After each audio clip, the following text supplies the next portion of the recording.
You're listening to The KYLO Show, the podcast where we talk about how to keep your love on no matter what and why whole healthy families are going to save the world. And it starts right now.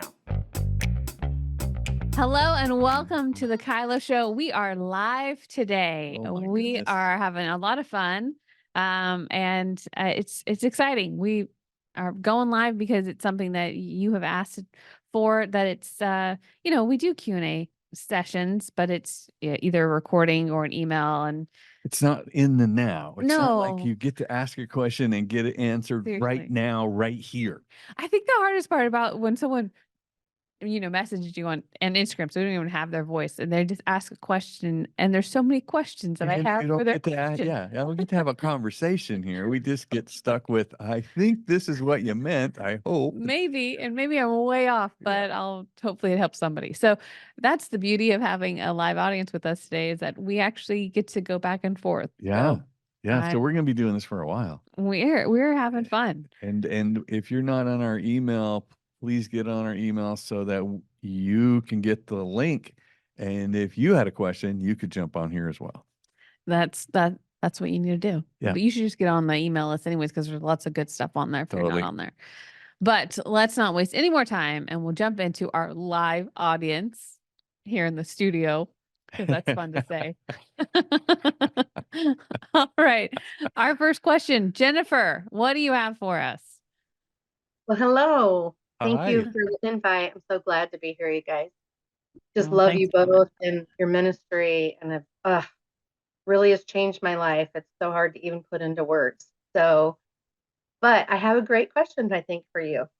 One of the things that, Danny, you have said that really caught my ear, and it came back to memory, was you had said something about, you were talking about being a parent and children, and you said, well, the hardest thing you'll ever do in your life is, or something like that, to that effect. The hardest thing you'll do is, or the hardest thing that will happen for you is having adult relationships with your adult children.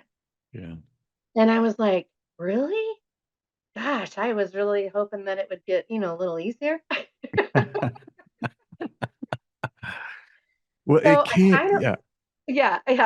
So I was like, I wonder what he really meant by that, because you didn't really, explain it, because it was just kind of a fun thing. I mean, I know you meant it, but I also know that you were talking with somebody that had younger children. And so my question for you is maybe to expound a little bit on what you meant by that, so I can gain a little more understanding by what you think is difficult. But I also have a 20-year. I have two adult children. One of them is 31, and she's married and has two kids, and they both love Jesus and really are doing well and have great community and love one another, and very happy people, and just a joy to be around. So it's pretty easy and always has been. And then I have a 20-year-old son who lives in our house right now with my husband and I. And he has been a delight of my heart too. Just a really neat kid. Always has been very connective and able to speak, even at a young age with adults and express. And so he's a really interesting young man. And he had a really tough time right before COVID. He was really kind of just taking his life into his own hands and really being deceitful. We had no idea. I knew there was something going on. I was very concerned for him, but I could not get to understand that for a while. And he just was really making a big mess in his life. And he has come out of that. Thank you, Jesus. And he has come to know the Lord for himself. And he's just, again, delightful, so delightful to be around. I'm so glad that he's in our lives. And he really adds to our family, and he is great. So here's my question. So he's 20, and he's been through a lot. He actually sees a therapist and also a coach, and he's involved in community, doing really well. And he's very easy to talk to. So if I had something I wanted to talk to him about, he would be so open to hear it and very respectful and honoring. But my question is, thought I'd give you just a little background just so you had an idea. But I know I'm trying to get there. I guess my question is, how as a parent do I practically make sure I am helping him continue to move forward in his life with the things that he wants to do? He's working, a job at a grocery store. He's not going to college right now. I think he's got some ideas about what he wants to do. He wants to help people, probably with, like, not physically, but, emotionally, relationally, like a counselor. And he's always kind of desired that. So I'm just trying to figure out how, as his mom, him living in our home, and he does get some things provided from us. Obviously, he lives in our home, and I'm happy to do that while he's figuring this out. But how do I make sure I don't want to overstep, because I've done that. I did that in fear, and I don't want to do that. And I also don't want to understep and not have a place where I'm helping him continue to move forward. Does that make sense? Sure. Yeah. Okay. Yeah. What's his relationship with his dad like? His dad has been going through a journey, and is probably at a place where he just recently went to go see a counselor for one time, and he's learning how to be emotionally available and also just available in general. But he's loving, and you can trust him, and he's a kind man, and he provides for his family. But his son does come to me a lot. But he also goes to his dad more and more now, which is great. And because he's been able to just kind of make that happen, and he responds pretty decently. So, Yeah, I mean, I'm just going to speak in generalities right now, okay. because I don't know your husband, I don't know your son, but I am just going Yeah. to say things like, men learn to be men from men, not from women. What? Okay. So that's a pretty important adjustment for moms to understand, Right. because it's you're really wanting your son to develop his masculine energy, his masculine worldview, his accountability to other men to be manly. Mm. And he learns none of that from women. Okay, so he's really Okay. on a journey as a young man to become purposeful, responsible, to provide, to protect, and to do a great job connecting.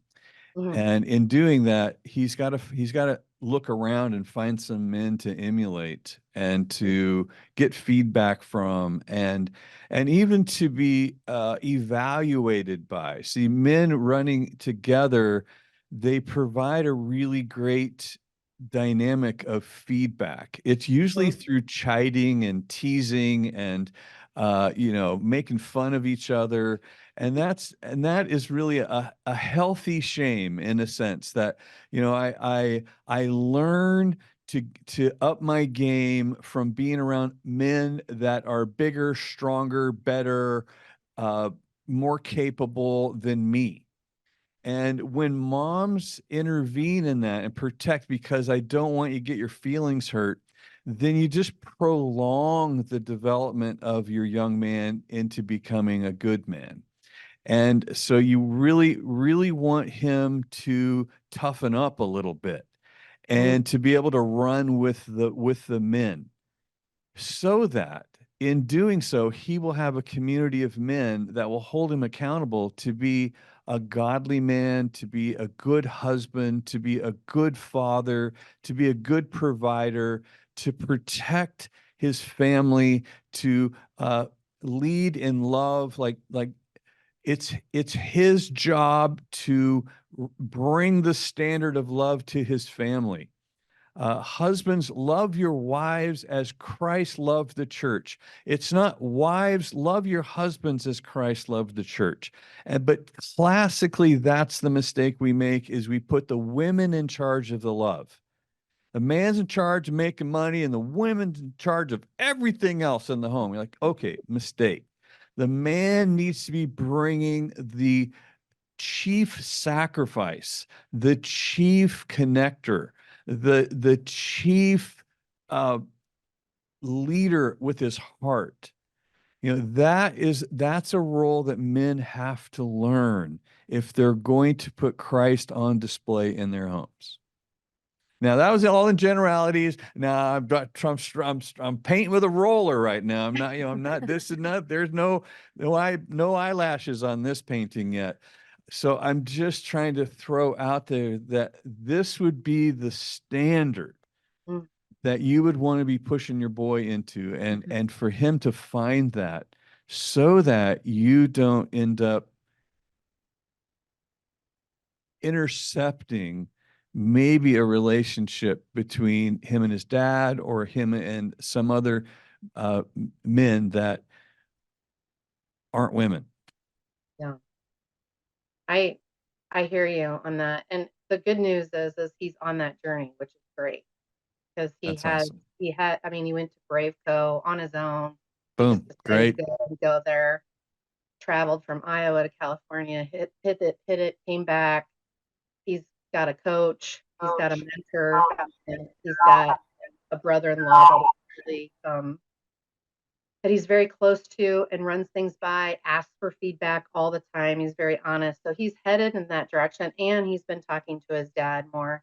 And I've been laying off. I don't ask as many questions. So I guess we're probably doing pretty well based on what you said. So that's really encouraging. Great. And I'll just keep doing that. I like that whole learn men to be men from men. Coming from a single parent household raised by a woman and 2 sisters, trust me, I definitely need to hear that. So, Yeah. But anyways, thank you for your time. That's great. Great. Really good. Good. Awesome. Great. All right. Bring up the men. Let's go. That's it. That's it. Okay. Love it. Ask me why that's in the front of my mind. I have no idea. Yeah. Why are you thinking about this? Yeah. I'm finishing up Dragon Slayers, which is 7 reasons men need brothers, and it's it's very, very, very fun. Very fun journey for me. It puts all the stuff on the surface. Sorry, Jennifer, to spray you with all that, but yeah. It's needed. It's a needed conversation. It's good. But it's on the forefront of my mind. Yeah. It is. No, I think, if anyone's got young boys still in the house, I would say, one of the big things that I'm doing, knowing this, it's very loud in our home, is if I'm frustrated about our son has moved into a different realm now. He's no longer this little cub that I'm taking care of. He's kind of becoming a young man. And so anytime I'm frustrated with behavior or something I need him to be challenged in, instead of me going in and doing it, I'm usually having conversations with Ben, because I need him to see another man model this and pull out an opportunity for him to struggle through this thing that he's resisting, or disrespect he's giving, or different things, because he's in a new season. He's in this preteen stage, and he is right on the line of starting to hit puberty. It's coming. And so if I keep jumping in there, I just disrupt the timing of him. And I think that that's one of the things that I've learned as a mom with boys still in the house, is being willing to go to Ben and say, I need help, and I think your son needs you right here. Yeah. So it's not that he's, got full range in the house, but I'm throwing in dad, go get your boy, because he's driving me crazy. But yeah, and I have to say, I didn't learn this journey, or I didn't even begin this journey in a healthy way until I was 21. I was raised by a single mom, and I had a bunch of guys in my life that I didn't want to be like. Yeah. But it wasn't until I got saved and I got around some men that I did want to be like that I even began this transaction. Right. And it was so powerful in my life and so valuable. And I am forever indebted to the community of men that helped shape me, because it really could have been ugly. It could have Yeah, been. we're all thankful for those men. We can all say It could have been so bad. everyone would agree. Oh, okay. April, are you ready? We're going to jump to you for the next question. Yeah. Hey, how are you guys? Good Good. to see you. I'm so glad to be here. And I have learned so much from y'all. So thank you for your contribution to the world. I have a question about small groups and dear relationships. So they're a little bit outside of our family, of, our nuclear family or whatever you want to call it. But they're very important to us. We've been in their lives for over 10 years. But then about a month ago, we were challenged to take some risks for Jesus and try this other group that shares their faith a little more frequently and has more expectation. And we felt like a conviction that is the direction we should go as a family for a season. And we were communicating this to our dear friends. Like, we kind of brought in one couple at a time to share, especially the ones we've known for a decade and been in community with. And it went well with most of them, but there has been a few things.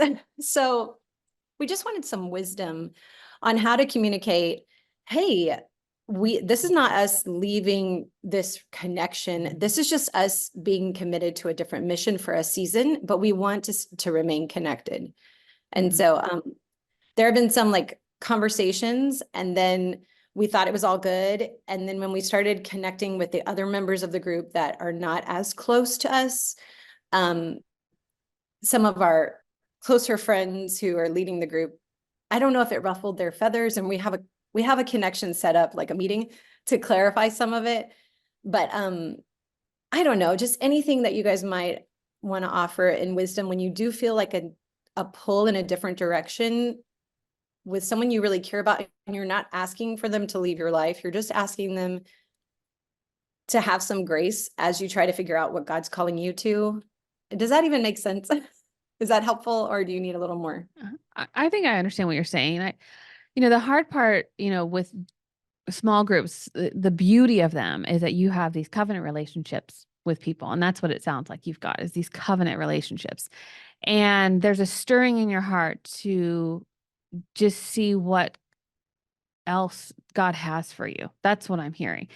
And so I'm imagining that your friends that you've had this covenant relationship from you are used to you showing up consistently on Wednesday nights at 7. And now you're like, we're not going to be coming anymore because we're going to go over here. And they're like, no, you're not. How dare you? You can't leave us. And I don't know that it's even that they're mad that you're going to experience God in a new way. Because I bet that at the core of them, they want this for you. What they're probably afraid of is that you're going to abandon them or leave the covenant. And so doing a really good job of communicating, I love you, I value this relationship, I'm not going to mistreat it or ignore it, but I am going to pursue what I feel like God is calling me to do. And I don't know what you need, but please let me know if you need something. And then you give whatever needs you can give. If they say, well, we need you to be here at Wednesdays at 7, you're like, I can in 3 months.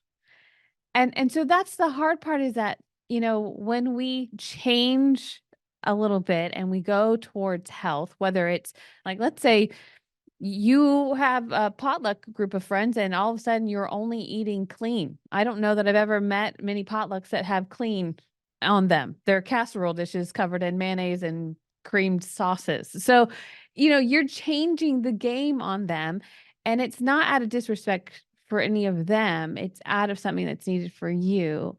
And so I think there is this balance of hearing they're scared, hearing they're sad, hearing maybe they're their worry of you disconnecting and doing all that you can to communicate. I want to protect. I want to stay connected, but also the boundary of, but I will chase after what I feel like God's calling me to do.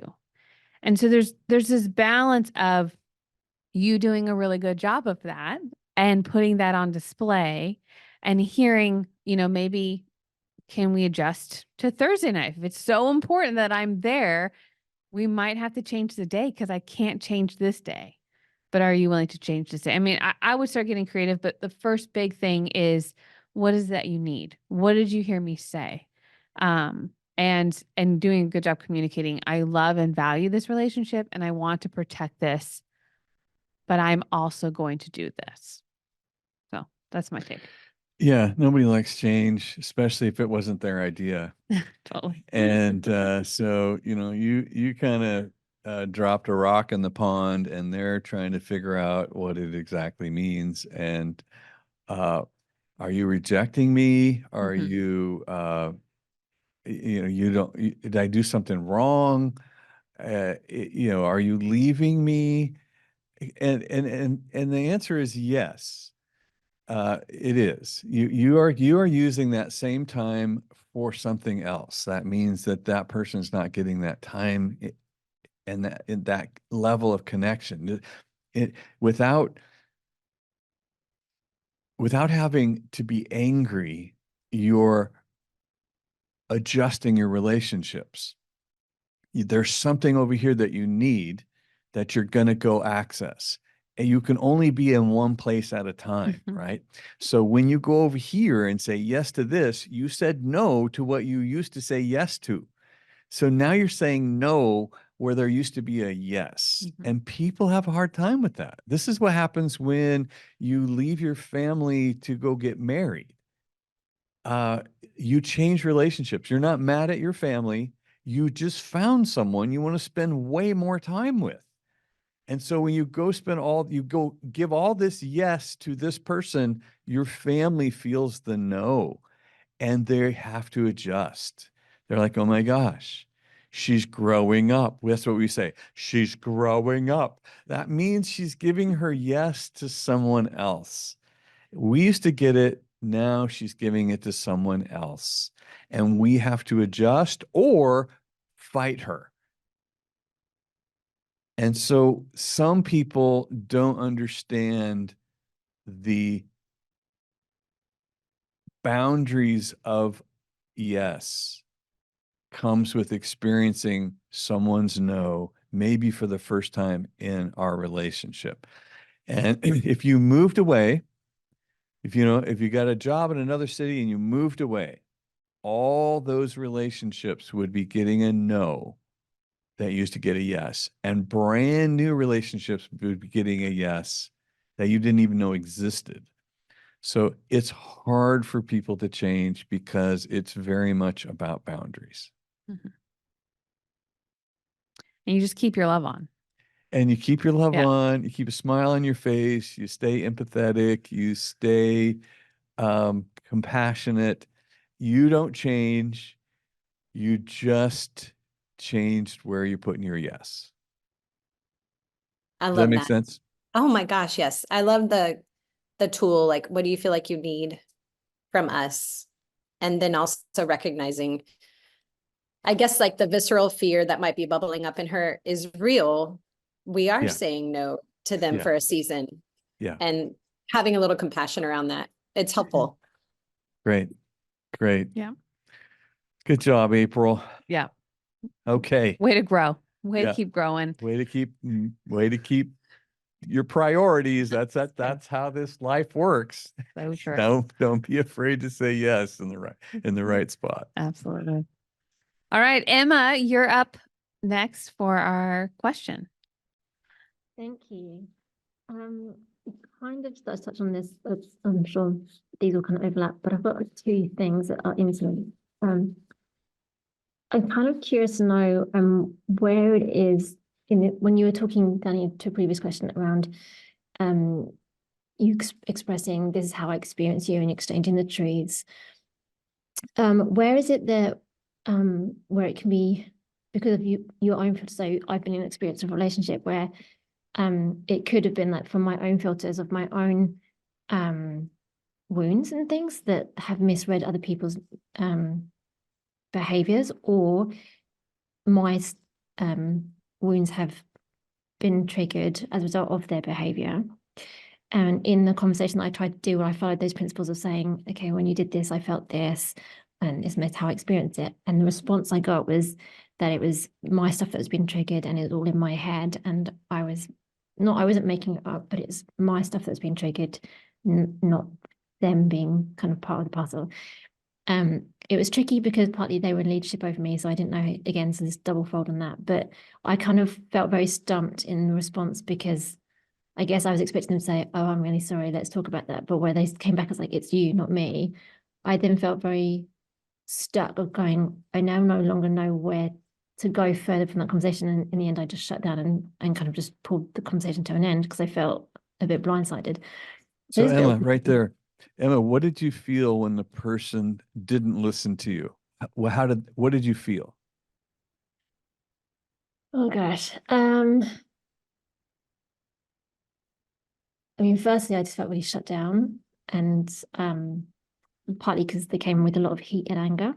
But if I'm honest, I felt really confused, and it's really plagued me mentally from that point of just thinking, is what they said true? Like, am I just making it up? And is this my issue? And I think what I internalized it, how did it make me feel? I mean, it totally made me feel very scared to trust my own ability to discern things and speak up my mind. And I've not really ever broached conflicts really since then, because I've just felt I don't want to experience that again. Yeah, I think when you share your experience with somebody else and they try to talk you out of it, it feels disrespectful and it can hurt. Mm-hmm. So you say something like, whoa. When people are not going to listen and they're just going to, I know this is an overused word, but gaslight you, which means, hey, here's reality. Okay, whatever's going on with you is not reality. Here's reality. I'll define reality for you. When someone does that in a conversation, you just want to hit them with a whoa, because you feel powerless right now to be heard. Mm-hmm. So going forward, when somebody is not listening, you just go, whoa, whoa, whoa, whoa, because I'm not going to listen to any of your gaslighting or your judgments right now. I'll talk, you listen, and then we'll switch. You talk and I'll listen. But if you're not going to listen while I talk, I'll stop talking. I'll end this conversation. I do not want to participate in a disrespectful exchange with you. And when I'm talking and you're not listening, that feels very disrespectful to me. So, are you ready to listen, or should I stop talking? Mm-hmm. Does that make sense? It does, which kind of follows me into my second question, which is, I can see in hindsight, as always, like there was some of my stuff that did get triggered. So it's not so I guess when I've always grown up with saying like there's two sides to the same story. So, my version of what I experienced versus their version, and kind of, which I think is what you related to when you talked about exchanging the truths, that you can say your experience, they listen, and then they respond with their experience, and hopefully there's a mutual ability to journey. So if I Correct? could frame the idea of an experience, it's like if you were in a restaurant and the chef came out of the kitchen and he said, "How was your food?" You wouldn't say, "Well, you cooked it too long, you put too much salt on it, you didn't let the meat rest, and you should have used cayenne pepper instead of chili pepper. And because he would say, don't tell me how to cook. I'm a chef. I do this for a living. Right. So he would say, how was your food? And you would say, here's how I experienced it. It was a little salty for me. I like the meat a little more well done than this. And I enjoyed the spice, but it was a little too spicy for me. And he would probably pick up your plate and turn and go to the kitchen and come back with a brand new plate full of food because he wants you to enjoy what it was that he prepared for you. That's the expectation of experience, meaning that I tell you how I experience this, and then you have really great information to now adjust. Okay.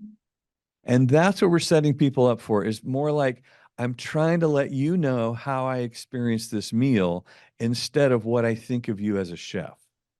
Yeah, really helpful. So my last kind of follow-up question, which leads into this, is, so where is the line in with trying to keep the connection and the communication of the truths and that dialogue that you've just talking about, but then where you may need to then set a boundary and go, okay, this isn't a fruitful. Like, what I guess I'm trying to work out, like, I'm in a journey of never having been taught boundaries and then going, oh, I don't have boundaries, so I get walked over.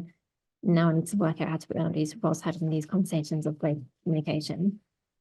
But then going, but there's a line where you have to, obviously, if it's in spouse, you're covenanted in together. But if it's, say, in friendships or in leadership, where you're kind of going, actually, this is no longer healthy, it's becoming toxic, how you set. Okay, can you hear my question? Like, sometimes there's that place between like difficult relationship and destructive, and kind of working out where's the discernment of which is which, and then when to go, actually, this is the boundary line. I think you're looking for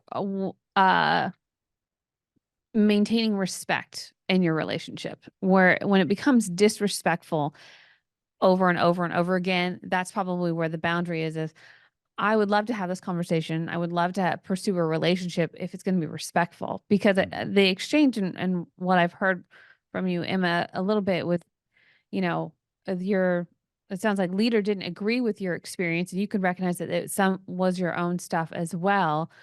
But I mean, correct me if I'm wrong, Dad. I feel like maturity is, I don't have to agree with your experience, but I have to be mature enough to hear that you're experiencing me some way. So let me replay back what I want you to experience and see if we can move from there. And clarify the communication. So let me see if I heard what you said. Yeah. Instead of I just react defensively, shut down, flood with adrenaline and cortisol and all the things. I'm just like, I'm preparing for war, instead of, let me see if I heard what you said. And then I say it back, and then they go, no. Okay. And they try to clarify, and you go, let me see if I understood what you said. Because what you're trying to get down to is there too much salt on this? Yeah. Which I a little bit is, the willingness to someone kind of volley back and forth in this conversation is, I'm going to have high levels of respect as we go back and forth and try to find what the truth is. But if you don't have someone that's willing to volley back respectfully, but they're just defensive and disrespectfully, that's the boundary of, hey, I'm not sure what's going on. Why don't we try this later? And if that's the continued experience where they're not bringing respect to the relationship, that's probably where I'd have to look at going, man, this person does not seem to have value for what's going on or that I need. Or they just don't know how to have a respectful conversation. And lots of people don't know how to have a respectful exchange. They get defensive, and then it turns into a battle. Yeah. Like, okay, I have zero desire to battle with you. I have every desire to understand what you're trying to communicate. Right. Does that help, Emma? Super helpful. Thank you so much. Awesome. Great. glad. So we're going to have probably last question again. Okay. And looks like we have Anita. Hello, Hello. Hi. for having me. My question is, how do you navigate a relationship with someone who is a rescuer when they don't have awareness of that being an issue in your dynamic? Just someone that doesn't understand boundaries. That's what I hear. Or somebody that just needs to be the good guy all the time. Totally. Yeah. Yeah. Yeah. I mean, I'd probably be asking questions of, if this is someone that's trying to rescue me from my life. Is that kind of the question? Just to clarify, Anita? Yeah, or it could be just rescuing you in the course of daily life, different experiences. And have you communicated that you're good and that you didn't need any help, but thanks for trying to help? Yeah. Yeah. How does it feel to have someone try to rescue you when you don't need rescuing? I guess it feels like the person doesn't understand you. Okay. And Hear you when you communicate that. so does it feel disrespectful? Does it feel scary? What is the feeling? I would say disrespectful. Okay. Have you said that? We haven't gotten to that point of that being necessary. In terms of like the relationship hasn't continued, so I think I'm asking more hypothetically. Okay. Well, that one of the things that helps shape behavior in relationships most powerfully is telling the truth. Mm-hmm. Telling the truth. The Bible describes the sword as truth. And it's so true, because when you set the truth out there, like, I know that you're trying to be helpful right now, it feels disrespectful when you step into my situation and take it over or tell me what to do. Yeah. And then you'd say, I need to feel powerful in my life when I talk to you about my life. Yeah. Okay. Good. Hopefully Yeah. that helps. I can speak firsthand to this, and I will share a story with you. Anita had a friend who, out of the goodness of their heart, is anticipating needs that I have, from really minor to major moments. And what I found happening before I started speaking the truth was I actually had growing irritation towards them. And funny enough, we had we were dog sitting our friend's dog at our house, and she's a very small dog. We have a very big dog. And it reminded me of this little dog, because this little dog was underneath my feet constantly. And I tripped over this dog over the Christmas break so many times because it was just trying to be near me. And I think that was some of the experience I had with this friend, was in their desire to help or assist or give feedback or jump in a spot that I didn't need them. I became like I was tripping over them and almost irritated. And so that actually withheld me from speaking the truth, because I was driven more by my frustration and irritation rather than the ability to see clearly of, I have to give some honest feedback, because otherwise I will disconnect and remove you from my life, thinking that I'm being a powerful person. Okay. So I would just encourage you that when you're able to have that conversation and speaking the truth in love, it chases away that frustration and irritation, because that's really just partnering with being powerless. And so the best way for you to stay powerful is that willingness to have that honest conversation before you just give up on the relationship. And again, I'm a big dog fan, not a little dog, so I don't think we'll ever have one of those in our life again in the kitchen at Christmas. It's just hard. It's just as hard. You just don't see him coming. I do not see him just all of a sudden there. So she's trying to help. She's trying to help clean up the floor. poor Josie, but she just couldn't make it. Okay, we got time for one more. Okay, Okay. Deb, do you think you could be quick, concise? We got 5 minutes. You can do it. I know you can do it. Okay. I have an adult. I'll be super fast. I have an adult daughter, a sibling, and a friend that I want to restore a closer relationship with. But I often vacillate between feeling like I'm either not doing my job trying to connect with them, or I'm not respecting the distance that they seem to be communicating that they want. My past response to rejection is to just let people go, but I want to keep my love on. So I'm not sure how that's supposed to look in these relationships. Can you help me with that? Do you have any clue what they need to experience with you? Not really. I feel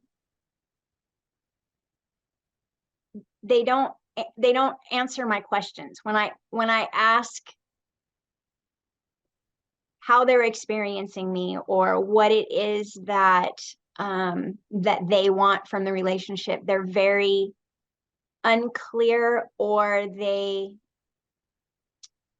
make comments as if like I should know what they're what they think.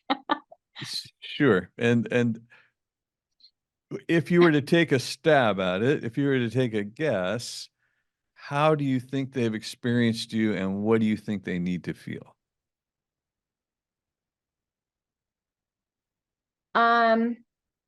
I'll just pick one of those relationships. My friend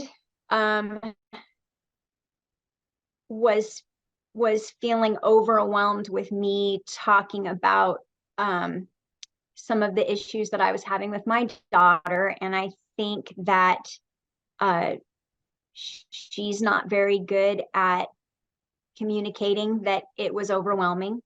And when I was noticing that she wasn't wanting to be around me as much, I kind of, asked her about that and said, I'd really like to fix something. I feel like I've broken something in our relationship, and I want you to enjoy our relationship too. And her response was just basically, I just don't think I'm good at friendships, and I don't really, I just think maybe we just can't be friends, or or she didn't say it like that. She said, this just isn't working. And so I've tried several times to just have not as deep conversations with her. I don't bring up things that I know are unpleasant or triggering to her, but I don't know. I mean, she doesn't want to be friends. Okay, let it go and get over it and move on, make new friends. What else, or should I continue she may to be right. pursue and She may be right. Maybe she's not good at engaging in deep emotional process, that not everybody is. Yeah. And at the same time, you have to maybe check yourself as to, do I swim in the sea of negativity as a cultural style? Am I really overly critical or negative in my processes? Do I complain? There's something to that, because that's no fun to be around. I mean, and if you find a bunch of friends that'll do that with you, they're not very good friends.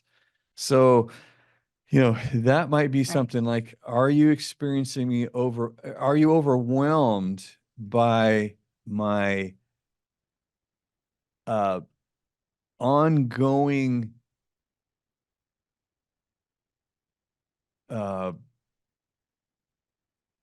disconnect with my daughter, the pain? Are you overwhelmed with the pain that I'm feeling? Like that may be just a setup. Like you're asking them a specific question instead of, how are you experiencing me?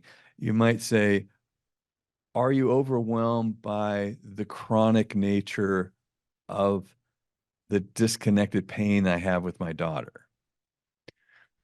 And you could always ask, um, do you feel like I talk about my daughter and I's relationship too much? I mean, you could make it even simpler than that, but I would say that Right. your friend might not have the same need for depth and intimacy and conversation. And maybe it felt like she had that, but she wasn't communicating that she wasn't enjoying it. So she didn't know what to do except for just disappear as an escape because she couldn't get from you what you need. And so I think a lot of times with friendships and really relationships in general, that, we're searching for enjoyment. And so if this relationship isn't enjoyment, I've got to ask hard questions.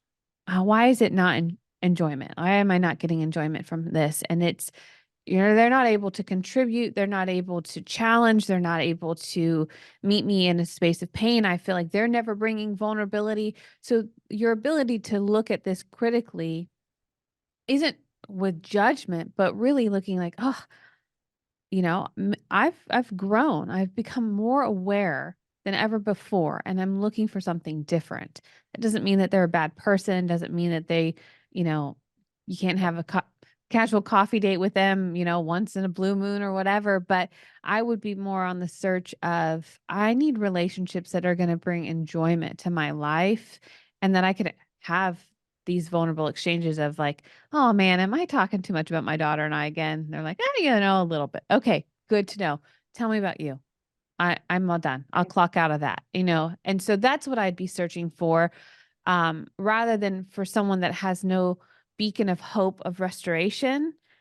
You keep your love on and that door's always open, but I don't know that you're going to get from that relationship what you're hoping for, especially if you're in a new season of awareness that they aren't. Mm-hmm.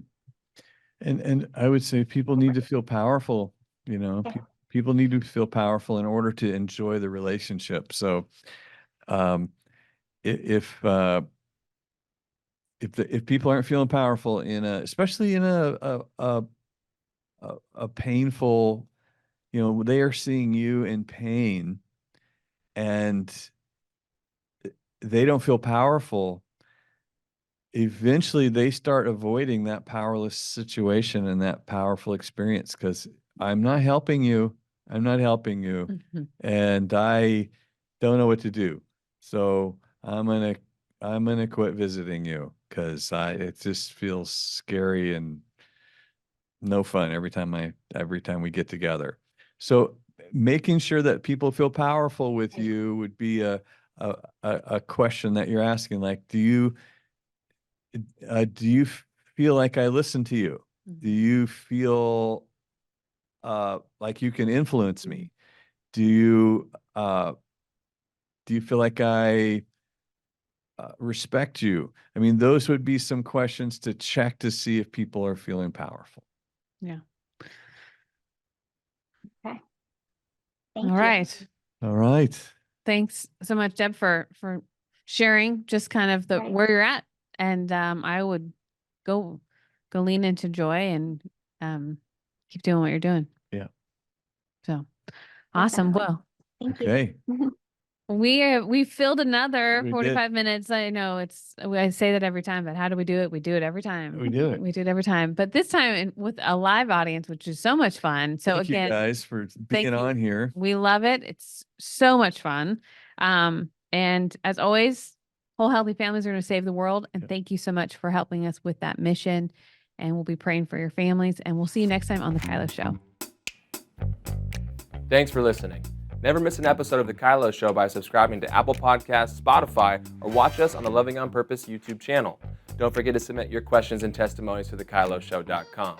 The KYLO Show is produced by Ali Armerding, co-produced by Ashley Beck and Anna Hill, sound engineered and edited by Taylor Silk, and show promoter Christian Zamora.